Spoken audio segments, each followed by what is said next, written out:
Media మిత్రులకు స్వాగతం. మొన్న 8వ తారీఖు మీ అందరికీ తెలిసిందే, ఆకువీళ్ళలో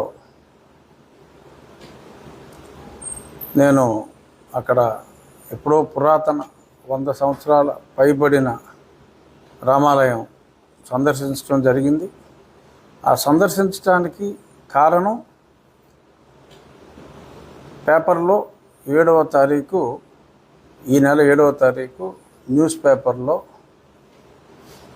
రామాలయం వార్త సాక్షి, వైఎస్ఆర్ కాంగ్రెస్ పార్టీకి చెందిన పత్రిక అయిన సాక్షిలో రఘుకుల తిలక రారా అని పాటలు పాడుకుంటారు, కానీ రాముణ్ణి కాపాడుకోవటానికి రఘురాముడు ఏడి అనే విధంగా ఒక పెద్ద శీర్షికే అక్కడున్న ఆ దేవాలయం ఫోటోలు, రాముని కొంచెం దెబ్బతిన్న సీతారామ లక్ష్మణ ఆంజనేయ స్వామి విగ్రహాలు అన్నీ కూడా అక్కడ చూపెట్టడం జరిగింది. రామయ్య ఇటు చూడవయ్య అని టైటిల్, ఆ లోపల కూడా మ్యాటర్ అంతా చాలా స్పష్టంగా రాయటం జరిగింది. సాక్షి పత్రికలోనే మరింతలా రాముని గురించి, రాముని పట్టించుకునేవారు లేరు అని రాయటం కాస్త ఆశ్చర్యం అనిపించినప్పటికీ, నేను నిజాలు తెలుసుకోవటం కోసం ఒక టీంని, అంటే శుభ్రం చేయట్లేదు, కనీసం శుభ్రానికి కూడా నోచుకోలేదు అని అంటే, నేను మా అక్కడ పార్టీ వ్యవహారాలు అన్నీ చూసే ఉమా గారికి నేను ఫోన్ చేసి అది క్లీన్ చేయించాలి, సాక్షి పత్రికలో ఇలా వచ్చింది, కనీసం మరి రామాలయాన్ని మనం ఎన్నో దేవాలయాలు నిర్మించాలి, హరిజన మన దళిత వాడల్లో దేవాలయాలు నిర్మించాలి, తిరుమల తిరుపతి దేవస్థానం ఆర్థిక సహాయం కూడా చేస్తుంది అని ఓ పక్క ప్రభుత్వం చెప్తూ ఉంటే, ఉన్న ఆలయాలు కనీసం క్లీన్ కూడా చేయకపోవటం అనేది చాలా దారుణమా, వెంటనే క్లీన్ చేయాలి అని చెప్పి నేను ఆయనకు చెప్పటం, ఆయన క్లీన్ చేసే ప్రయత్నాలు జరుగుతూ ఉంటేనే మరి ఆ పక్కన కాలనీలో ఉన్నవారు మేమంతా దళిత క్రైస్తవులం అని చెప్పి వచ్చి అడ్డగించి వారిని తరిమివేయటం జరిగింది. ఎప్పుడైతే కనీసం క్లీన్ చేయడానికి కూడా ఒప్పుకోలేదో, ఇది కొంచెం విపరీతమైన పరిణామంలాగా నాకు అనిపించి నేను 8వ తారీఖు స్పాట్లోకి వెళ్ళటం జరిగింది. ఆ క్లియర్గా నేనే ప్రత్యక్షంగా చూద్దాం అని వెళ్ళటం, అక్కడ సీతారామ హనుమాన్ సమేత సీతారామ లక్ష్మణ విగ్రహాలు, అలాగే ఒక నందీశ్వరుని రాతి విగ్రహం, ఇవన్నీ కూడా అక్కడ చూడటం జరిగింది. కొందరిని నేను వెళ్ళి ముందే వాకప్ చేస్తే, ఎన్నో శ్రీరామనవములకి అక్కడ పానకం తీసుకున్నాం. ఎంతోమంది కొన్ని తరాల వాళ్ళు, అంటే ఇప్పుడు ఒక 70-75 సంవత్సరాలు ఉన్నవాళ్ళు, వారి చిన్నతనంలో ఆ గుళ్ళోకి ఎన్నోసార్లు వారి తల్లిదండ్రులతో, అప్పట్లో బహుశా అందరూ హిందువులుగా ఉన్న రోజులు కావచ్చు, మరి కాలక్రమంగా మరి చాలామంది మతం మార్చుకొని ఉండవచ్చు. ఏదేమైనా 1932 రీసెటిల్మెంట్ రిజిస్టర్ 1932 అనేది ఈ ల్యాండ్ డాక్యుమెంట్స్ అన్నిటికీ అత్యంత ప్రామాణిక పత్రం. సో అందులో చాలా స్పష్టంగా అక్కడ ఇదిగో గుడి అని చాలా స్పష్టంగా రాసి ఉంది. సరే, కొంతమంది అరనీలి కోట్లు, అంటే కోట్లు అంటే కోట్ల నెంబర్ కాదు, కోటు వేసుకునేవాళ్ళు అని, నీలి రంగు అరకోట వేసుకుని నోటుకొచ్చినట్టు మాట్లాడుతున్నారు. అరనీలి కోటు మరి అది హిందువుల గుడి, ఏదో సమ్ దేవత అని ఏదో చెప్పినట్టుగా నాకు ఎవరో చెప్పారు. సో నీలి చిత్రాలు నేను పెద్దగా మరి నీలిరంగు కోటు వీడియోలు నేను చూడను, ఎవరో చెప్పారు. గతంలో చూసా, ఇంకా తర్వాత చూడటం మానేశాను. ఆ నీలి కోటు చెప్పిన దాంట్లో ఎవరో దేవత గుడి అన్నట్టుగా చెప్పారు. అతను అలా అన్నాడని. ఏదైనా గుడి అంటే చర్చ్ కాదు, గుడి అంటే గుడే. సో అక్కడ విగ్రహాలు ఉన్నది, రాముల వారి పురాతన విగ్రహాలు ఉన్నాయి, నందీశ్వరుని విగ్రహం కూడా ఉంది. సో అక్కడ దేవాలయ పునర్నిర్మాణం జరగాలి అని చెప్పి ఆ ప్రాంతంలోనే ఉన్న రామభక్తులు కోరుకున్నారు. ప్రభుత్వ పాలసీకి కూడా ఇది అనుగుణంగా ఉంది. రాముని దేవాలయం ఆరు హిందూ దేవాలయం ఉన్న ప్రాంతంలో కనీసం శుభ్రం కూడా చేయటానికి వీల్లేదు, అక్కడికి రావటానికే వీల్లేదు. ఈ ప్రాంతం అంతా వారి జాగీర్లాగా మరి ఒక సామాజిక వర్గం అలా మాట్లాడి ఇతర సామాజిక వర్గాల ఆర్ ఇతర మతానుచారాలు పాటించే వారి మనోభావాలు దారుణంగా దెబ్బతీసేలా మరి ఈ రకంగా మాట్లాడటం అనేది అది ఎట్టి పరిస్థితుల్లో సమంజసం కాదు. మరి మీరు చూసుకుంటే ఆంధ్రదేశంలో సుమారు మన ఒక స్టాటిస్టిక్స్ కూడా వచ్చినాయి. ప్రభుత్వ అనుమతితో నిర్మించిన చర్చిలు కేవలం 6,000, అనుమతి లేకుండా ఉన్న క్రీస్తు ప్రార్థనాలయాలు సుమారు 30,000 పైచిలు. సరే, నేను ఆ వాదనలోకి వెళ్ళాల. ఇప్పుడు ఆ పర్మిషన్ లేనివి ఏం చేయాలి? మరి చుట్టూ హిందువులు నివసిస్తున్న ఆ ప్రాంతాల్లో గృహం అని చెప్పి ఇంటికి పర్మిషన్ తీసుకుని మరి అక్కడ సడన్గా మైకులతో మొదలుపెట్టి మరి మత వ్యాప్తి చేస్తున్న వారి గురించి నేను మాట్లాడదలుచుకోలేదు. కానీ ఇలా ఉన్న దేవాలయాన్ని పరిశుభ్రం చేయటానికే వీలు లేదు అని చెప్పి మరి ఆ రకంగా వెర్రితలలో వేసే విధంగా పరిణమిస్తే నేను డెఫినెట్గా నోరు మూసు కూర్చొని ఉండొచ్చు. కానీ ఆ ప్రాంతాల్లో అనుమతి లేకుండా హిందువుల నివాస ప్రాంతాల్లో చాలా చోట్ల దేవాలయాల అనుమతితో నిర్మించిన దేవాలయాల పక్కన అనుమతులు లేకుండా ఉన్న ఈ చర్చిల ఉనికిని నా నోరు మూసుకుని నేను ఉండొచ్చు. నీలికోట్లను చూసి భయపడిపోయి నేను నోరు మూసుకుని ఉంటే ఉండొచ్చు. అరనీలి టోటల్ నీలికోట్లు చూసి అంటే వాళ్ళు ఊహించుకుంటూ ఉంటారు కదా నేను భయపడిపోతానని. నిజంగానే భయపడిపోయాం అనుకుందాం ఫర్ సపోజ్.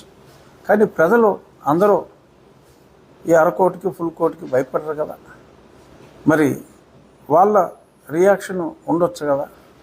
సో ఇలా ఇతరుల మనోభావాల్ని దెబ్బతీయటం అనేది సమంజసం కాదు అని చెప్పి నేను తెలియచేస్తూ, ఇప్పుడు ఆకువీడు ఉండి నియోజకవర్గం సస్పెన్షన్లో ఉన్నాడు. ఏంటి సంబంధం? క్రైస్తవుల సమస్య. అతను క్రైస్తవుడు కాదు అంటున్నాడు. క్రైస్తవులు కాని వాడికి సమస్య ఏంటి? ఎందుకంటే వాళ్ళు వీడియోలో చెప్పారు కదా, మేమందరము క్రైస్తవులము, ఎచ్చడ హిందువు లేడు అని చెప్పారు కదా. మరి చెప్పినప్పుడు మరి అతను సరే ఎనీహో అతని గురించి మనకి అనవసరం. నేను చెప్పేది ఏంటంటే ఈ సంఘటన జరిగిన తర్వాత నేను టీటీడీ సహకారంతో నిర్మిస్తాం, అని చెప్పిన తర్వాత నాకు 100 మందికి పైగా ఫోన్లు చేశారు, కొన్ని వేల మెసేజ్లు వచ్చినాయి. సోషల్ మీడియాలో కామెంట్స్ రూపంలో అయితే కనీసం 1,00,000 కామెంట్స్ ఉంటాయి. 5,000, 10,000 వ్యూస్ ఉన్న ఛానల్లో కూడా ఈ వార్త లక్షల్లో, 6 లక్షలు, 7 లక్షలు, 8 లక్షలు, 2,000, 3,000 కామెంట్స్ ఈ రూపంలో ఎవరైనా చదువుకోవచ్చు, అది నెట్లోనే ఉన్నాయి. మీరు మన భక్తుల సహకారంతోనే అయోధ్యలో రామ మందిరం నిర్మించినట్టుగానే ఇక్కడ ప్రభుత్వ సహాయం లేకుండా భక్తుల వితరణతోనే ఆ దేవాలయం నిర్మిస్తే బాగుంటుంది రాజుగారు అని చెప్పి ఎంతోమంది నాకు చెప్పారు. నేను కూడా అనుకున్నది ఏంటంటే, రాముని ఆరాధించే హిందూ ధార్మిక సంస్థలని ఇన్ఛార్జిగా, అంటే వారి నేతృత్వంలో, వారి సారథ్యంలో ప్రముఖ శిల్పి, తిరుమల తిరుపతి దేవస్థానంలో ముఖ్య స్థపతిగా, అలాగే శిల్పారామం చీఫ్ ఎగ్జిక్యూటివ్గా ఎన్నో సంవత్సరాలు పనిచేసిన శివనాగిరెడ్డి గారు, శిల్పశాస్త్రం మీద ఆయన ఆర్కియాలజిస్టు, శిల్పశాస్త్రం మీద ఎన్నో పుస్తకాలు రచించిన వ్యక్తి, ఎన్నో దేవాలయాలు, కొన్ని వందల దేవాలయాలు నిర్మించిన వాస్తుశిల్పి, స్థపతి, వారితో పూర్తిగా రాతి కట్టడంతో, అంటే కొన్ని వందల సంవత్సరాలు నిలబడి ఉండేలా పూర్తిగా రాతి కట్టడంతో, అక్కడ స్థలం తక్కువ ఉంది కాబట్టి ఆ స్థలంలోనే అత్యంత సుందరంగా పూర్తిగా రాతితో రామాలయాన్ని అక్కడ నిర్మించాలంటే ఎంత అవుతుంది అని కూడా అడగటం జరిగింది. అత్యంత శోభాయమానంగా, చిన్నగానే ఉన్నప్పటికీ కూడా అత్యంత శోభాయమానంగా జాగ్రత్తగా నిర్మిస్తే సుమారు ఒక 65 లక్షలు ఆ ప్రాంతంలో 2 అంతస్తులుగా వస్తుంది గోపురం. 65 అని ఒక రఫ్ అంచనా. అత్యంత సౌందర్యవంతంగా ఆ ప్రాంగణంలోకి వెళ్తే ప్రశాంతతగా ఉండే విధంగా ఆలయం నిర్మించవచ్చు అని చెప్పడం జరిగింది. నా ఆలోచన ఏంటంటే, మీడియా మిత్రులతో కూడా, అలాగే మీ ద్వారా ప్రజలతో పంచుకునేది, ఎవరు కూడా 10,000 రూపాయలు దాటకుండా, మ్యాక్సిమం డొనేషన్ 10,000, మినిమం 100 రూపాయలు. ఎందుకంటే ఎక్కువ మంది ప్రజలు ఇందులో పార్టిసిపేట్ చేయాలి. అది మన ఉండి ప్రాంతం వారే కాదు, ఆంధ్రప్రదేశ్ ఆర్ తెలుగు రాష్ట్రాలు ఆర్ రాముని ఆరాధించేవారు ఎవరైనా కూడా 100 రూపాయలు వారి వంతు కాంట్రిబ్యూషన్గా ఇస్తే హిందూ ధార్మిక సంస్థల, అంటే అయోధ్యలో రామ మందిరం ప్రభుత్వ సహకారం లేకుండా కేవలం భక్తుల సహకారంతో నిర్మించారు. ఎప్పుడైతే ఆ అనౌన్స్మెంట్ వచ్చిందో, ఆ అనౌన్స్మెంట్ వచ్చినప్పటికీ 10 నెలలు సమయం నేను పార్లమెంటు సభ్యుడిగా గడిచింది. అప్పట్లో ఆ 10 నెలల జీతం నేను నా అకౌంట్లోనే ఉండి ఉన్నందువల్ల నేను మొట్టమొదటి 10 నెలల జీతం అయోధ్య రామ మందిరానికి నేను చెక్ రూపంలో అప్పట్లో పంపించడం జరిగింది. ఇక్కడ ఆకివీడులో ఈ రామ మందిర నిర్మాణానికి కూడా నేను నా వంతు వ్యక్తిగతంగా నా వంతు సహకారం నేను అందిస్తాను. ఎంత ఖర్చు ఎక్కువైనా కూడా ఈ భక్తుల సహకారంలో ఎంత గ్యాప్ ఉంటే అంత గ్యాప్ కూడా నేను ఫిల్ చేస్తాను. గ్యాప్ ఉండే అవకాశం లేదు, ఎందుకంటే నాకు అంతమంది ఫోన్లు చేయటం జరిగింది. సో ఎటువంటి ప్రభుత్వ సహకారం లేకుండా ఆ దేవాలయ స్థలంలో దేవుని ఆరాధించే, రాముని ఆరాధించే రామతత్వాన్ని గౌరవించే భక్తుల సహకారంతో ఆ ఆలయం నిర్మించాలి అని నా భావన. భద్రాచలంలో రామాలయం నిర్మించిన కంచెల గోపన్న రామదాసు కూడా చాలా కష్టాలు వచ్చినాయి. అలాగే రాజకీయంగా మరి కొన్ని ఇబ్బందులు వస్తే రావచ్చు. సంకల్పం మంచిది.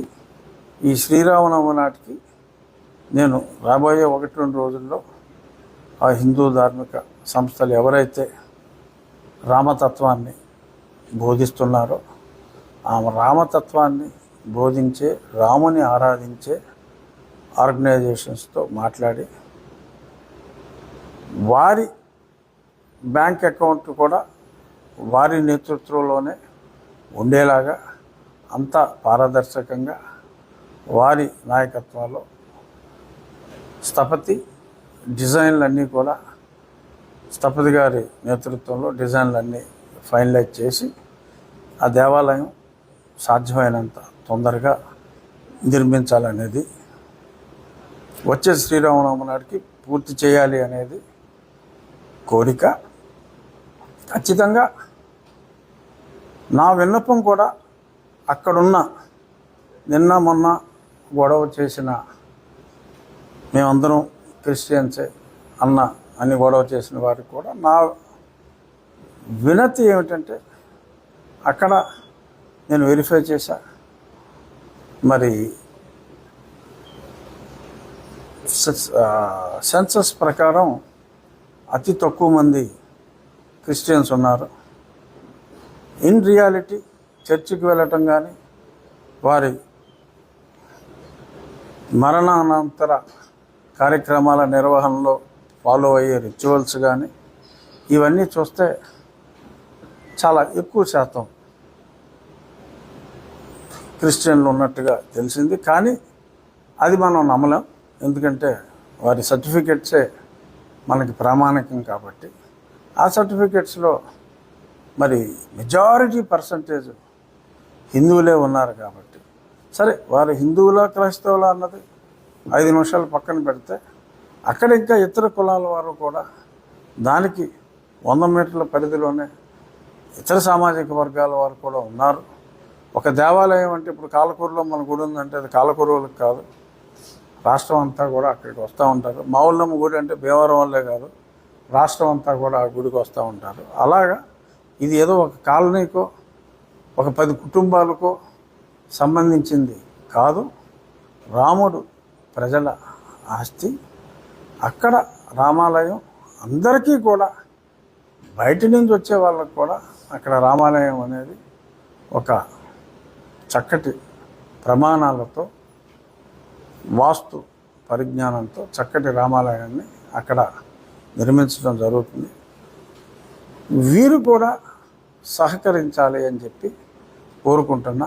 అన్ని మతాల వారు చక్కగా సామరస్యంగా కలిసి ఉండాలి. క్రిస్టియానిటీ అన్ని మతాలు కూడా ఫైనల్గా చెప్పేది ఒకటే, బట్ ఎవరి దారులు వారివి. నీ దారిలోకి నేను అడ్డు రాను, వీరి దారిలోకి మీరు అడ్డు రావద్దు. అన్ని మతాలు పక్కనే ఆల్రెడీ చర్చ్ కట్టారు, ఉన్నామండి. రామాలయం ఉంది, రామాలయంలో చక్కటి రామాలయం నిర్మాణానికి సహకరించండి. మీరు చర్చ్ కడితే మీ చర్చ్ నిర్మాణానికి కూడా మేమందరం కూడా సహకరిస్తాం.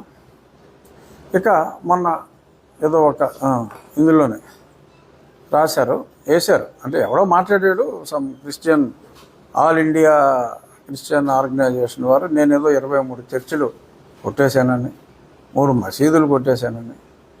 మీ అందరికీ తెలుసు, విలేకరులు మొన్న ఇక్కడ బ్రిడ్జ్ కట్టేటప్పుడు ఎప్పటి నుంచో పెండింగ్లో ఉన్న కోపెల్ల బ్రిడ్జ్కి, మరి ఆ కోపెల్ల బ్రిడ్జ్ ఆ పక్కన కాలువ డైవర్ట్ చేయకుండా మనం బ్రిడ్జ్ కట్టడం కుదరదు కాబట్టి, కాలువ డైవర్షన్కి కాలువ పక్కనే ఉన్న స్థలంలో గతంలో ఒక చర్చ్ కట్టేసి ఉంటే చర్చి నిర్వాహకులతో మాట్లాడి, అదే జక్కరం గ్రామంలో ఇంకొక నా స్నేహితుని సహకారంతో 12 లక్షల రూపాయలు ఇప్పుడున్న చర్చ్ కన్నా ఇంకో 20% ఎక్కువ చదరపు అడుగులు వచ్చే విధంగా చర్చి కట్టవచ్చు అంటే, అది ఒక చిన్న చర్చ్ ఉంటే వారిని ఒప్పించి ఆ అమౌంట్ కన్ఫర్మేషన్ ఇచ్చి ఈ చర్చిని వారి చేతుల మీదుగానే నిర్మూలించడం జరిగింది. వారే తీసుకున్నారు. ఇంకా ఒక 2 అతి చిన్న పేరుకి చర్చ్ కానీ కొన్ని 2 షెడ్లు కాలువ మీద కర్రలేసేసి ఆ కాలువ మీదే చర్చ్ లాంటి నిర్మాణం జరిగినప్పుడు వాటిని కొన్ని వందల గృహాలు కూడా మరి ప్రజలకి తాగునీరు సాగునీరు అందాలి అంటే కాలువల పూడిక కరెక్ట్ కాదు కాబట్టి ప్రజలందరి సహకారంతోనే ఒక 2-3 మినీ చర్చి లాంటి నిర్మాణాలని ఇతర ఇళ్ళలాగానే తొలగించడం జరిగింది. సో ఆ 3 చర్చిల్ని 23 చర్చిలు చేశారు వారు. మసీద్ అనేది అసలు ఎక్కడా కూడా వారు ఈ రకంగా అక్రమ నిర్మాణాలు చేయలేదు. ఉండిలో ఒక మసీదు పక్కన కాలువ గట్టుంటే ఆ రోడ్లు ట్రాఫిక్ ఎక్కువైంది. ఆ రోడ్ని మళ్ళీ మా మట్టి రోడ్డు మీద సీసీ రోడ్డు చేయాలి అని చెప్పి ఆ మసీదు పెద్దల్ని మాట్లాడి, మీకు ఈ పక్క రోడ్ని మీరు వాడుకుంటున్నారు, వెనకాల స్థలం ఉంది, వెనకాల మీకు 3 సెంట్లు స్థలం మీకు వాడుకోవడానికి అనుమతిస్తాం, ఇక్కడ ఈ రోడ్డు వేసుకుంటే మీ మసీదుకి రావడానికి కూడా ఆ వెనక రోడ్డు నుంచి షార్ట్కట్లో రావచ్చు, అన్ని విధాలా ఉపయోగపడుతుంది అని అంటే వాళ్ళు ఎంతో సంతోషంగా ఇలా చేస్తే చాలా బాగుంటుంది అని చెప్పి వారంతటి వారే ఒక చిన్న షెడ్డు లాంటిది వారే తీసివేసి ఆ సీసీ రోడ్డు అక్కడ వేయటం జరిగింది. ఆ ముస్లిం సోదరులు కూడా ఎంతో సంతోషం వెలిబుచ్చి నన్ను అక్కడికి పిలిచి నాకు సన్మానం కూడా చేశారు ఆ మసీద్ దగ్గర. ఆ ఫొటోస్ కూడా ఉన్నాయి. మరి అంత అన్యోన్యంగా ముస్లిం సోదరులతో ఉన్నాం. క్రిస్టియన్ సోదరులతో కూడా విభేదాలు ఏమీ లేవు. వారిని కన్విన్స్ చేసి ఆ చక్రం ఉంది, మీరు కూడా విలేకరులు వెళ్ళి కనుక్కోవచ్చు. ఈ రకంగా నేను చేస్తూ ఉంటే రాజకీయం చేయడం కోసం సస్పెండ్ అయిన అధికారులు కొందరు ఇక్కడున్న వీళ్ళతో కలిసిపోయి, ఎవరో ఇస్మాయిల్ అని ఒక అతను తరచుగా గొడవ చేస్తున్నాడంట, వీళ్ళతో కలిసిపోయి ఎక్స్టర్నల్ శక్తులు ఇక్కడ ప్రవేశించి జనాల్లో లేనిపోని కలతలు సృష్టించి ఆ కలతకేదో నేను కారణమైనట్టుగా నేను తీసుకుంటున్న ఈ ప్రో రామా స్టాండ్ వలన అరకోటుకున్న ఒకళ్ళిద్దరు కార్యకర్తలు బహుశా వాళ్ళేదో గతంలో మా కూటమికి ఓట్లు వేసినట్టు ఇప్పుడు ఆ 1-6 ఓట్లు మేము వెయ్యము అని చెప్పి బెదిరిస్తున్నట్టు మాట్లాడుతున్నట్టుగా అర్థమైంది. అర్థమైన వాళ్ళు 99% ఉన్నారు. అర్థం చేసుకున్న వాళ్ళు 1-6% ఉన్నా దానికి ఇటువంటి వాళ్ళ ట్రాప్లో పడితే మనం చేయగలిగేది ఏమీ లేదు. విజ్ఞత కలిగిన ప్రజలు ఏ మతం వారైనా సరే పారదర్శకంగా వ్యవహరిస్తున్న నా తీరుని ఇక్కడికి వచ్చి ప్రత్యక్షంగా మీరు తెలుసుకోండి తప్ప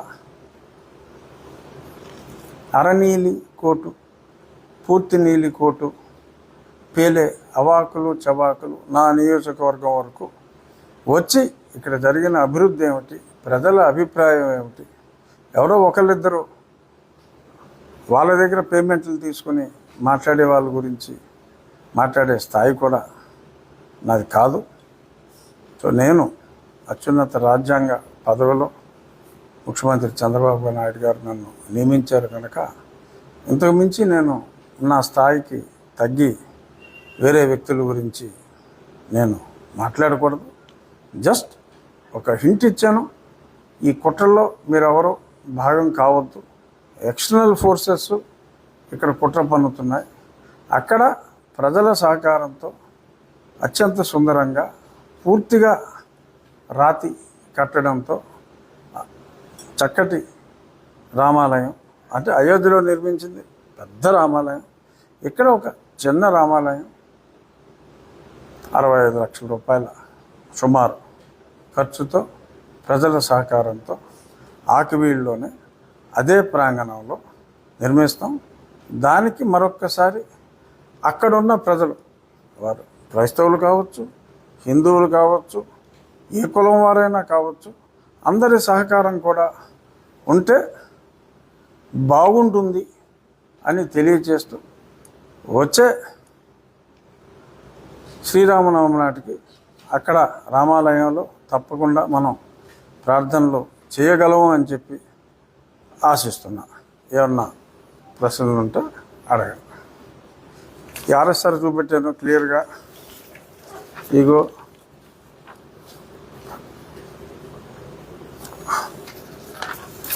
ఇది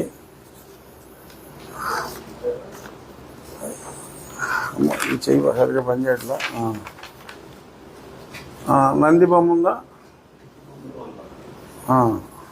ఇక్కడ ఉందా? ఇందులో లేదు, ఇంకో దాంట్లో ఉంది. ఇది కూడా మనం క్లీన్ చేసిన తర్వాత ఆ తర్వాత చాలా డాక్యుమెంట్స్, ఇది 1991లో డాక్యుమెంటు. ఆ డాక్యుమెంట్లో కూడా ఉత్తరం రామాలయం డాక్యుమెంట్లో ఆ ఏరియాలో ఉన్న డాక్యుమెంటు ఎవరైతే హా అన్నారో బహుశా వాళ్ళ డాక్యుమెంటే అనుకుంటాను. వాళ్ళ డాక్యుమెంట్లోనే పక్కన ఉన్నది రామాలయం అనే ఉంది. సో ఇదిగోండి, ఈ పక్కనే నంది కూడా ఉంది. సో అంచేత నిజాలు ప్రజలకు తెలియాలి అనే ఉద్దేశంతో ఇది చూపెట్టడం జరిగింది. ఖచ్చితంగా అక్కడ ఒక చక్కటి రామాలయం, టీటీడీ ఫండ్స్ అని అనుకున్న ముందు. సో టీటీడీ కూడా కాకుండా డైరెక్ట్గా ప్రజల కోరికపై ప్రజల సహకారంతోనే ఎక్కువ మంది ఇందులో పాలు పంచుకునేలాగా, అంటే భక్తులు ఎక్కువ మంది పాలు పంచుకునేలాగా ఈ మందిర నిర్మాణం జరుగుతుంది. మత సామరస్యం వెళ్ళి విరియాలి అనేది నా ఆకాంక్ష. సో అంచేత హిందువులు, మేము క్రైస్తవులు ఉన్న దగ్గర హిందూ దేవాలయం ఉన్నది తొడవటం కానీ కొత్తది కడతం కానీ అనే వివాదాన్ని రేకెత్తించి ఎంతోమంది హిందువుల మధ్యన ఉన్న చర్చల్ని వివాదంలోకి దయచేసి లాగవద్దు అని చెప్పి మనస్ఫూర్తిగా వారిని అందరినీ కోరుకుంటూ, ఇందులో ఇది మా నియోజకవర్గ ప్రజలకి నాకు సంబంధించిన ఇష్యూలో అరనీలికోటు, పూర్తి నీలికోటు ప్రమేయం పెట్టుకోవద్దు అని చెప్పి వారిని ఆశ్రయిస్తున్న ఇక్కడ కొన్ని శక్తులకు కూడా వీళ్ళకి విన్నవించక్కల హెచ్చరిద్దాం. ఇక్కడ వాళ్ళకి విన్నవించడం అనవసరం. ఆ 1-6 శక్తులకి హెచ్చరిద్దాం, వాళ్ళ ట్రాప్లో పడొద్దు అని. హెచ్చరిక అంటే హెచ్చరిక, వాళ్ళ ట్రాప్లో పడొద్దు అని అంటే ఇక్కడ గోతులు ఉన్నాయి, ప్రమాదం అని హెచ్చరిక అని పెడతారు కదా, అటువంటి హెచ్చరిక ద్వారా వారికి తెలియచేద్దాం. ఓకే.